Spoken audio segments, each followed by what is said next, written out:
সামুদ জাতির নাম শুনেছেন? তাদের কাছে আল্লাহ তাআলা একজন নবী পাঠিয়েছিলেন, নাম হচ্ছে সালেহ আলাইহিস সালাম। তিনি তাদেরকে দাওয়াত দিলেন যে হে আমার জাতিগোষ্ঠীর লোকেরা, এক আল্লাহর ইবাদত করো। তারা অবাধ্য হলো। তিনি সত্যের পথে আহ্বান করলেন, তারা এই কথা শুনলো না। একটার পর একটা আল্লাহর পায়গাম আসে, তারা অবাধ্য হয়, তারা আল্লাহ তাআলার আদেশকে মানে না।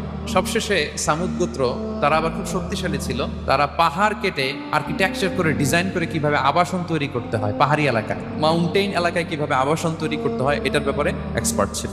কিন্তু তারা সালেহ আলাইহিস সালামকে বললো, সলে তুমি পাগল, তুমি জাদুকর, তুমি যে আল্লাহর কথা বলছো আমরা মানবো এক শর্তে, যদি এই পাহাড়ের ভেতর থেকে 10 মাস গর্ভধারিণী একটা উট যদি বের করে আনতে পারো, এমন একটা শি ক্যামেল উট যদি বের করে আনতে পারো, যেই ওটের পেটের ভেতরে একটা বাচ্চা থাকবে এবং ওটটা পাহাড় থেকে বের হয়েই বাচ্চা ভূমিষ্ঠ করবে, এরপরে ওটের দুধ যেন আমরা খেতে পারি, তুমি যদি এটা দেখাইতে পারো তাহলে বুঝবো তুমি সত্য নবী। দোয়া করলেন, আল্লাহ আমার এই জাতি সামুদ, তারা তো চেয়েছে যে পাথর ভেতর থেকে যদি একটা উট বের হয়